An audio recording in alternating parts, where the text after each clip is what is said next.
है। भारत आज दुनिया की स्किल कैपिटल के रूप में उभर रहा है। हमारा युवा talent technology, engineering, health care, construction, logistics के बाद ट्रंप को भी पता लग चुकी है। ये सब एक ही चीज रीइंफोर्स करते हैं कि लॉन्ग टर्म प्रोटेक्शन और स्ट्रांग बैकअप। अगर देश अपना फ्यूचर सिक्योर करने के लिए इतनी प्लानिंग कर सकते हैं तो एक नॉर्मल आदमी अपने परिवार के लिए क्यों नहीं? देश डिफेंस, एनर्जी, लॉजिस्टिक्स और इकोनॉमी के अग्रीमेंट्स इसलिए साइन करते हैं ताकि टफ टाइम्स में कोई गैप न रह जाए, बिल्कुल वैसे ही जैसे हम अपनी फैमिली के लिए इंश्योरेंस लेते हैं। जैसे डिफेंस डील्स देश को प्रोटेक्ट करती हैं, वैसे ही टर्म इंश्योरेंस हमारे परिवार को प्रोटेक्ट करता है। और जैसे मेडिकल और नहीं हुई यार, ना S-400, ना S-500, ना SU-57, ना कोई बहुत बड़ी कोई ताबड़तोड़ डील। ये हुआ क्या है? 2 फोन आ गए। मेजर साहब ये तो बड़ा गुनगुना टाइप का गुनगुना नहीं है। जो काम होना था दोस्तों हो गया। अब मैं आपको बताता हूं क्यों मैं ऐसा कह रहा हूं। विथ प्रूफ मैं आपको बताऊंगा कि क्या क्या बड़ी बातें हुई हैं जो आपको और मुझे अभी मीडिया के थ्रू पता नहीं लगी हैं, लेकिन मैं आपको बताता हूं क्यों। Putin's power delegation, oligarchs and tycoons arrive in India today to push oil defense deal। ये लोग कल आ गए थे। ये लोग आ गए थे व्लादिमीर पुतिन के साथ, और इन लोगों ने पीठ पीछे काम करा है, यानी कि कैमरा के सामने नहीं, चुपचाप। मैं आपको बताता हूं क्यों। भारत अगर कोई बड़ा सामान, हथियार रशिया से खरीदता है तो भारत के ऊपर कैटसा लग सकता है। Countering America's adversary through sanctions, ये अमेरिका का एक सैंक्शन है, बड़ा तगड़ा सैंक्शन है। अमेरिका ये देखता है कि भारत एडवर्सरी जैसा, यानी कि एक दुश्मन की तरह बिहेव कर रहा है, तो भारत के ऊपर सैंक्शंस वो लगा सकता है।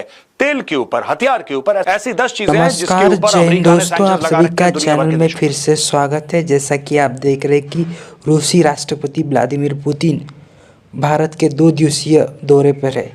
प्रधानमंत्री मोदी के न्योते पर वो भारत आए हैं। शुक्रवार को प्रधानमंत्री नरेंद्र मोदी ने रूसी राष्ट्रपति पुतिन के साथ द्विपक्षीय वार्ता की है। इस मीटिंग के बाद पीएम मोदी ने अपने ट्विटर हैंडल पर कई तस्वीरों वाली एक पोस्ट शेयर की है। पीएम मोदी ने एक्स पोस्ट में लिखा है, राष्ट्रपति भवन में राष्ट्रपति पुतिन के औपचारिक स्वागत की कुछ झलकियाँ। राष्ट्रपति पुतिन भारत रूस के मजबूत रिश्तों के लिए अपने कमिटमेंट में पक्के रहे हैं और इस रिश्तों को नई ऊंचाइयों पर ले जाने में उनका बहुत बड़ा योगदान रहा है। हालांकि भारत रूस स्ट्रैटेजिक पार्टनरशिप के पिछले 25 सालों में दुनिया के कई बदलाव देखे हैं, लेकिन हमारी दोस्ती और मजबूती हुई है।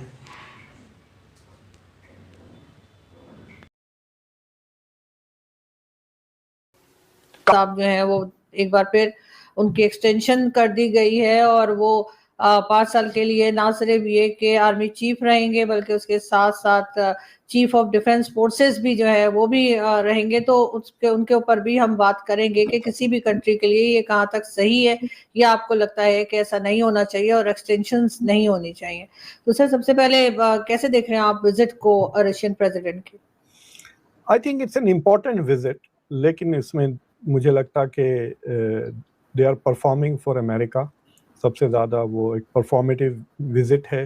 कल पता चलेगा कि सीरियसली क्या क्या चीज़ें हुई हैं, लेकिन जो टेबल पर है वो S-400 के अभी थोड़े जो इंडिया ने ऑलरेडी ख़रीदे हुए हैं उसकी पूरी डिलीवरीज नहीं हुई। फिर S-500 का जिक्र चल रहा है, फिर SU-57, तो काफ़ी मिलिट्री कोलैबोरेशन का जिक्र चल रहा है। और उसको लेकर जो दूसरी चीज़ है, ये जो तेल, जो डोनाल्ड ट्रंप ने जो 25% ज़्यादा सैंक्शंस लगाए और जो रशियन ऑयल कंपनीज पे भी सैंक्शंस लगे हैं सेकेंडरी, जिसके वजह से कह रहे हैं कि इस महीने इंडिया ने तकरीबन कुछ भी तेल नहीं खरीदा।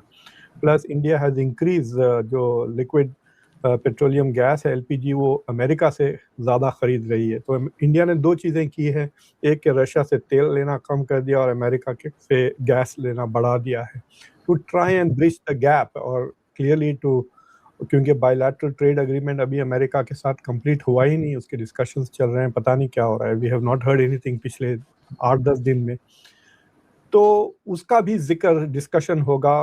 पुतिन का जो इंटरव्यू हुआ था इंडिया टुडे के साथ, आपने शायद देखा होगा, तो उसमें पुतिन कह रहे थे कि वी विल फाइंड वेज, 90% हमारा ट्रेड तो मतलब रूबल में होता है, तो सैंक्शंस का कुछ ज़्यादा असर नहीं होगा। और जो जो स्टडी करते हैं सैंक्शंस वगैरह, वो कह रहे हैं कि India and Russia will find a way to get around the sanctions.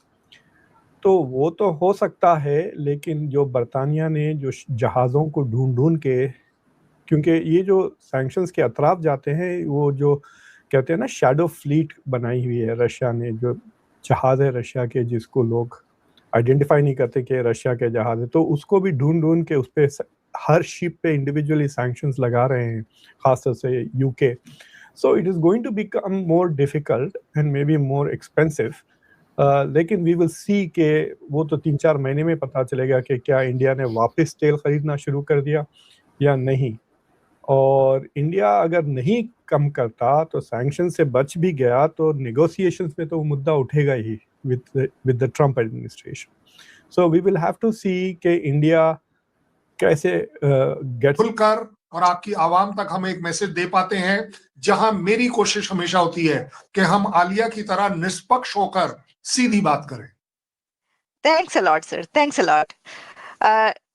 कल साहब, आपको आज बुलाने का जो है मकसद वो ये है कि एक बड़ा विजिट हो रहा है इंडिया का, और पुतिन जो हैं वो मोदी से मिले हैं और भारत के विजिट पर हैं।